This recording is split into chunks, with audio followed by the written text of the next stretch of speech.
She chose you, Apache women said to the lonely rancher who saved their wounded sister. Jacob Carter lived a quiet life on his ranch, nestled in the rugged expanse of the desert. The sun burned relentlessly overhead, casting shadows that stretched across the land like long fingers reaching out for the horizon.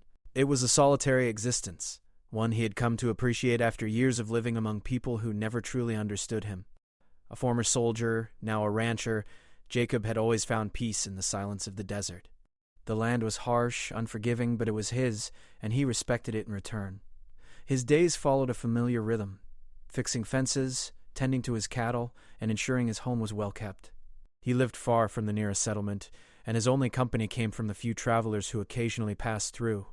Most were seeking refuge from the unforgiving wilderness, and some were in search of something more, something they couldn't quite put into words. But today was different. As Jacob worked on the fence, repairing a section that had been torn apart by a recent storm, he heard the sound of hooves in the distance. At first it was faint, just a whisper on the wind, but the sound grew louder, and soon Jacob could make out the figure of a rider, silhouetted against the setting sun. The rider was moving at an unnatural speed, almost as if the horse was being pushed beyond its limits. Jacob squinted into the distance, trying to get a clearer view. The rider was a woman, slumped low in the saddle. Her long hair whipped behind her as she urged the horse forward, its breath labored and frantic. She was struggling to stay upright, and something about the way she moved told Jacob that she was in trouble. Without a second thought, he dropped the tools he was holding and rushed toward the ranch house, his boots crunching against the dry earth. He had seen enough in his years to know when someone needed help, and this woman, whoever she was in dire need. When Jacob reached the yard, the woman had collapsed from exhaustion. The horse, too, was spent, standing with its head low and sides heaving with each breath. Jacob approached carefully, his eyes scanning the woman for any signs of injury. She wore a faded brown leather tunic, the kind worn by the Apache people who lived in the surrounding desert. Her skin was sun-kissed and rough, a testament to the harsh conditions of the frontier. She was young, perhaps in her mid-20s, with striking features that still held traces of beauty despite the dirt and blood staining her face. Her breathing was shallow, and her eyes fluttered open as Jacob knelt beside her. She tried to speak, but only a raspy cough escaped her lips. Jacob's heart raced as he gently lifted her into his arms, noticing the blood-stained bandages wrapped around her torso. She had been hurt, and badly. He carried her inside the ranch house, laying her down on the bed and grabbing the medical supplies he had stored in a cupboard. It was clear that the woman had been through hell. Her injuries were severe, deep gashes on her arms and legs, and what appeared to be a stab wound in her side. She was delirious, mumbling incoherently as Jacob worked to clean and dress her wounds. Her fever was high, and Jacob had to keep her still as he tried to patch her up the best he could.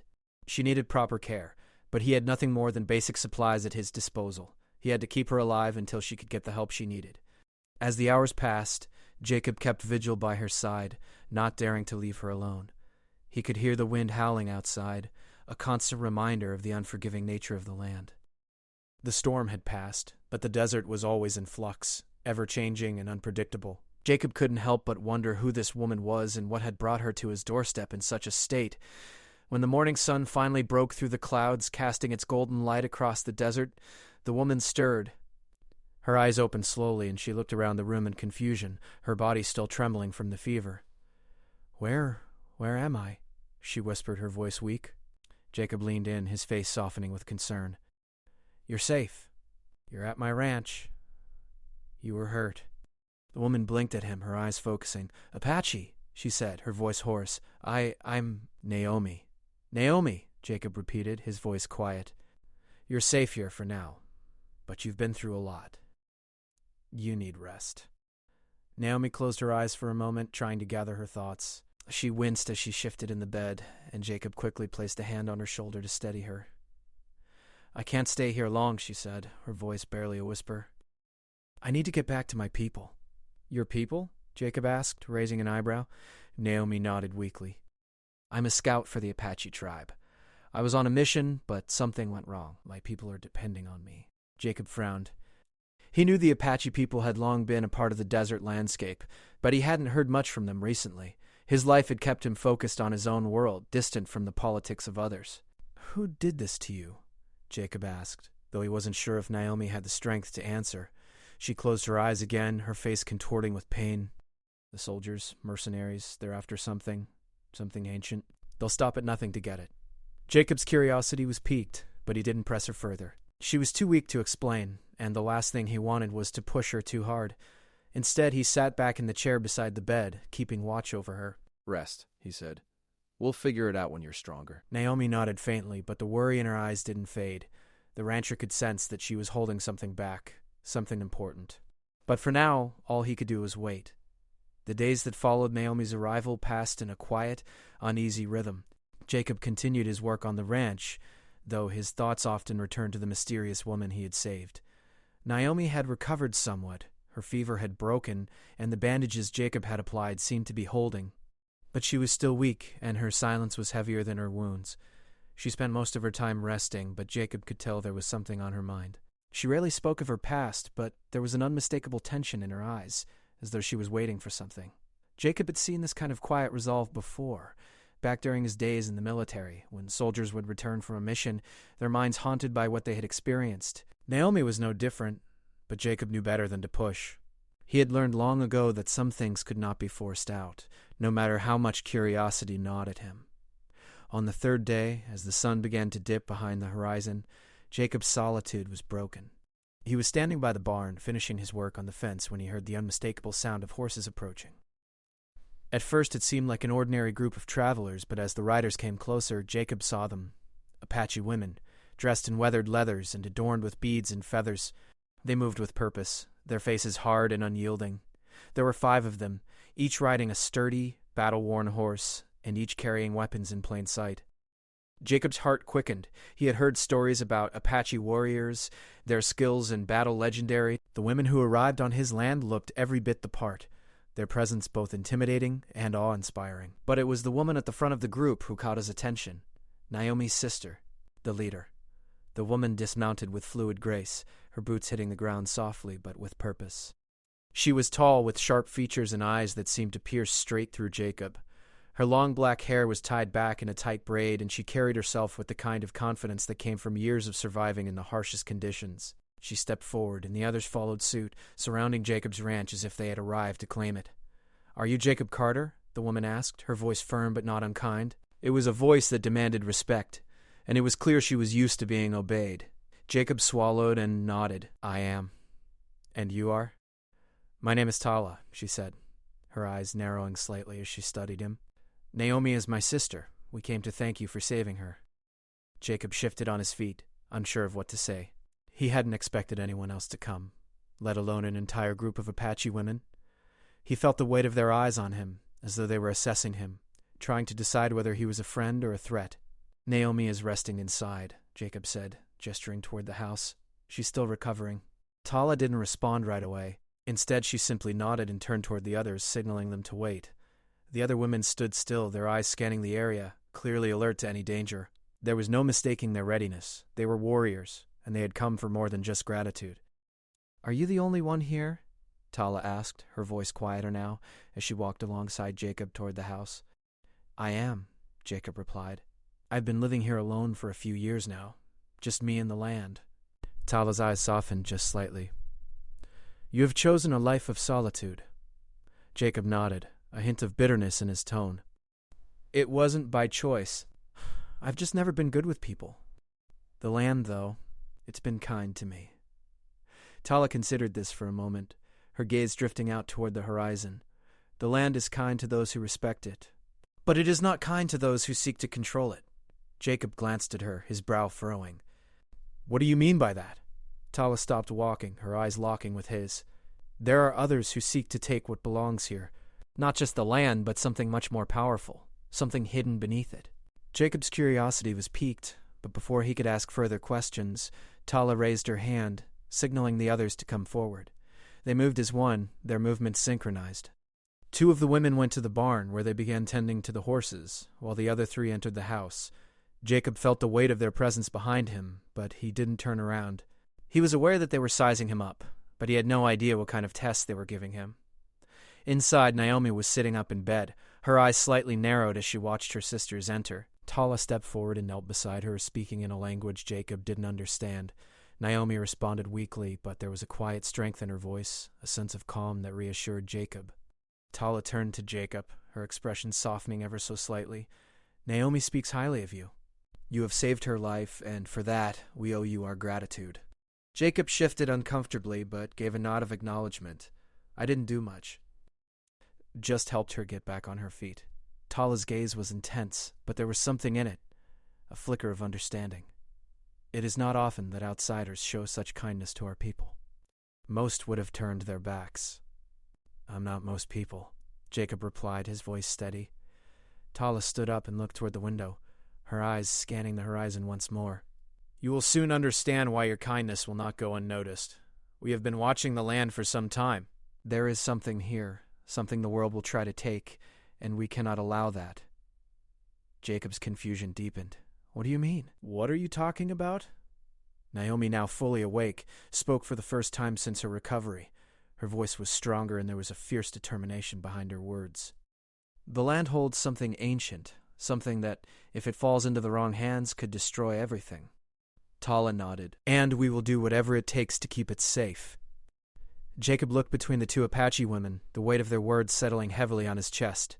He had no idea what they were talking about, but the seriousness in their eyes told him one thing. They weren't asking for help. They were telling him he was part of something much bigger than he had ever imagined. I don't understand, Jacob said, his voice tight. What's hidden here? What am I supposed to do about it? Naomi and Tala exchanged a brief look before Naomi spoke again. You've already done your part by saving me, Jacob. Now, you must choose whether you will stand with us or against us.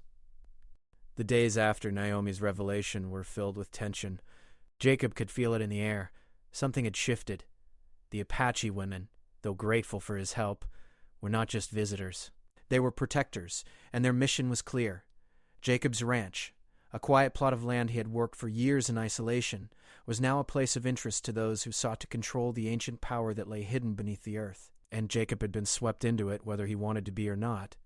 Naomi, now stronger, spent most of her time with Tala, planning. Jacob didn't fully understand everything, but what he did understand was that something valuable was buried on his land, something that could change the course of the galaxy. It had been passed down through generations of the Apache people, and it was their duty to protect it. Naomi's role, as she explained, was to keep the secret safe. But the more Jacob learned, the more he realized that the world beyond the desert was not so simple, and neither were the people who came looking for it. Tala, the Apache leader, was not one to waste time. She had begun training Jacob, teaching him how to defend himself and how to use the land to his advantage. They moved silently and swiftly, preparing for what they knew was coming. But Jacob had always been a man of action. He wasn't content to wait around for the inevitable. He needed answers. What exactly is buried here? Jacob asked one evening as he sat with Naomi and Tala by the fire. The sky above was a blanket of stars, and the desert around them hummed with the sounds of nocturnal creatures. The fire crackled between them, casting flickering shadows. Naomi hesitated for a moment before speaking. It's not just buried, Jacob. It's been here for centuries. Our ancestors hid it to keep it safe from those who would use it for destruction. It's an energy, a force that can reshape entire worlds. Jacob's brow furrowed. A force? Tala nodded. It's more than just energy. It's a connection to the land, to the heart of the desert. The Apache have always known how to harness it, but only in small ways. We never allowed it to fall into the wrong hands. But now, the world beyond is changing. Others are searching for it, and they'll stop at nothing to get it. Jacob leaned forward. And you think they're coming here? They already have, Naomi said, her voice steady but tinged with concern. Mercenaries, hired by the corporations that want control of the land. They know the power is here, and they won't give up until they have it. Jacob's pulse quickened. He had lived a solitary life, one where the only danger he faced was the unpredictable desert. But now, with the Apache women on his land, things had changed. And he wasn't sure if he was ready for the kind of battle they were preparing for. The next morning, the sound of hooves broke the silence. Jacob stood at the edge of the ranch, looking out toward the horizon. The sun was just beginning to rise, casting long shadows across the land. And in the distance he saw them, the mercenaries. Their horses kicked up dust as they rode toward the ranch, a group of 5 all armed and prepared for whatever lay ahead. Their leader, a tall man with dark sunglasses and a scar running down his cheek, rode at the front. Jacob recognized him immediately. Quinn Varick, Naomi muttered, her voice laced with disdain. He's the one they sent. Jacob glanced at her, sensing the tension in her words. "Who is he?" "A bounty hunter," Tala replied, her eyes narrowed. "He's ruthless, and he's been after the Apache for years. He's been hired to find the power that lies beneath this land." Jacob felt the weight of their words. They were preparing for a battle, not just to protect the land, but to protect the legacy of the Apache people. He had always kept to himself, but now the fight had come to him. "We can't let them get to it," Naomi said, her gaze fixed on the approaching riders. "Once they do, they'll use it to take control of everything." Jacob looked out over the land. He had always believed in the strength of the desert, but now it was more than just a place of survival. It was a symbol of something much greater, a place that needed protection. And Jacob wasn't about to let anyone take it from him. "We'll do whatever it takes," Jacob said, his voice firm. "I'll fight." Tala gave him a sharp nod. "Good. The land is with you. We'll use the terrain to our advantage." Jacob spent the rest of the day preparing for the attack. Tala showed him how to set traps using the natural resources around the ranch, teaching him how to camouflage himself and move silently through the land. Naomi and the other Apache women practiced their combat skills, their movements swift and precise. Jacob couldn't help but be impressed by their discipline and strength. They were warriors, through and through, and now they were fighting to protect something that was much bigger than themselves. That evening, as the mercenaries closed in on the ranch, Jacob took his position alongside the Apache women, hidden among the rocks and brush. The air was thick with tension, and the only sound was the wind blowing across the desert. Jacob's heart pounded in his chest as he waited for the first sign of movement. And then it came. The mercenaries rode onto the ranch, their weapons at the ready. Varric was at the front, his cold eyes scanning the area as he signaled his men to spread out. They were searching for something, Jacob didn't know what, but he was sure it was the energy buried beneath the earth. And he knew that if they found it, everything would change. Jacob didn't hesitate. As the mercenaries passed by his position, he sprang into action. He set off a series of traps, sending rocks and debris tumbling down the hillside, creating a distraction. The mercenaries shouted in confusion, their eyes darting around, trying to locate the source of the noise. But they were too late. The Apache women emerged from the shadows, their weapons drawn and ready. They moved with lethal precision, taking down mercenaries one by one. Jacob fought alongside them, using the skills Tala had taught him to disarm and disable the attackers. His heart raced, but his focus was sharp. He had never imagined a life like this, one where his survival depended on fighting for something greater than himself. But as the battle raged on, Jacob realized that he was no longer just a rancher. He was a part of something much larger than he had ever expected. The fight was fierce, but in the end, the Apache women emerged victorious. The mercenaries had been defeated, and Varric lay unconscious at Jacob's feet. Naomi stepped forward, her eyes glowing with pride. "It's not over," she said, her voice steady. "They'll come again. But this time, we know they'll be ready." Jacob nodded, understanding at last that this battle was only the beginning. The land, the legacy of the Apache people, and the ancient power buried beneath the earth, all of it was now his responsibility. And he would stand with the Apache women, fighting to protect it for as long as it took. The battle was over, but Jacob knew the war was just beginning. The dust had barely settled when the last of the mercenaries were either captured or scattered, leaving behind a feeling of uneasy calm. The moon hung low over the horizon, casting a pale light over the ranch. Jacob stood alone, looking out at the wreckage of the fight. The land had been spared, for now, but he knew this wasn't the end. The mercenaries would return. They always did. Naomi and Tala approached from behind, their silhouettes cutting through the soft moonlight. The others had begun to secure the area, gathering the weapons left by the fallen mercenaries. Jacob could hear the quiet murmurs of the Apache women as they worked, their voices low and steady. They had fought with precision, their movements synchronized, as if they had been in this position 100 times before. It was clear to Jacob now, this was more than just a group of warriors. These women were protectors of something far greater than he had ever understood. Naomi stopped beside him, her face marked with exhaustion but still fierce, her eyes locked on the horizon. "We've won this round, but they'll be back," she said quietly. Her voice held a weight that Jacob couldn't ignore. Jacob sighed, his gaze still fixed on the distance. "I know. They won't give up that easily. They're after something powerful, something they'll do anything to get." Naomi nodded, her expression hardening. "It's not just about control. It's about destruction. They want to take what's ours, what's been hidden for centuries. And if they succeed, Nothing will stop them from tearing this land apart. Jacob turned to face her, the truth of her words sinking in. What exactly are they after, Naomi? I still don't fully understand. Naomi's gaze softened, though there was a deep sadness in her eyes. It's a force, Jacob. A power that connects us to the land. The Apache have always known how to tap into it, but it's never been about control. It's about balance, about understanding the land and using it wisely. But the corporations and mercenaries don't care about balance. They only care about using it for themselves. Jacob frowned. He didn't understand it all, but he knew one thing for certain. This was no longer just about protecting a ranch. This was about protecting a piece of history, something that could change the course of the galaxy. And Jacob had become part of that history whether he liked it or not. Why me, Naomi? Jacob asked, his voice steady but filled with questions. Why did you choose me to help you? I'm just a rancher. Naomi studied him for a long moment, her eyes searching his face. The land did.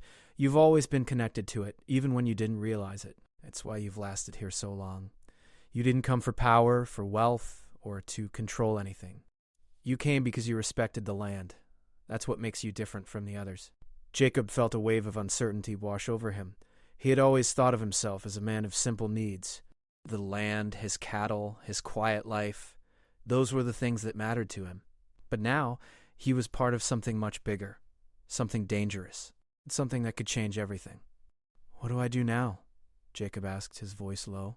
He felt the weight of his decision settling over him. The path ahead was unclear, and he wasn't sure he was ready to face the challenges that would come. How do I protect something I don't even understand? Tala, who had been standing silently nearby, stepped forward. You've already taken the first step, Jacob, she said, her voice strong. You've chosen to stand with us. That's all we can ask for. The rest will come with time. The land will guide you, just as it's always guided us. Jacob looked at her, his mind racing with questions. He wasn't a warrior, and he had no idea how to fight for something as intangible as a hidden power. But what he did understand was this. The Apache women had fought for this land, and they would continue to fight for it. And now he was part of that fight, whether he was ready or not. The wind blew softly across the desert, carrying with it the scent of the earth and the promise of change. Jacob turned back toward the ranch, his thoughts racing. The battle was over for now, but the war was far from finished, and he had a choice to make. I don't know what's coming next, Jacob said, his voice firm. But I'll fight with you. I'll stand by you, Naomi, Tala, and the rest of your people. I won't let them take what belongs here. Naomi smiled, the fierce determination in her eyes softening just slightly. We knew you'd come to that conclusion, Jacob. It's why we trusted you. The moment was broken by a sudden sound, hooves pounding across the land. Jacob's heart leaped into his chest, but Naomi's expression remained calm. She had heard it too, the sound of more riders approaching. They've come faster than I expected, Naomi said, her voice steady. We'll have to prepare for another fight. They won't stop. Jacob's hand instinctively went to the rifle slung across his back. He wasn't a soldier, but he had been in enough fights to know how to hold his ground. The Apache women were already moving, silently preparing for whatever was coming. Jacob joined them, his heart beating in rhythm with the land around him. He had made his choice. He was no longer just a man with a ranch. He was a part of something bigger, and no matter what came next, he would fight for it. As the riders drew closer, Jacob and the Apache women took their positions, their eyes fixed on the approaching threat. There was no turning back now. The mercenaries had come again. But this time, Jacob was ready.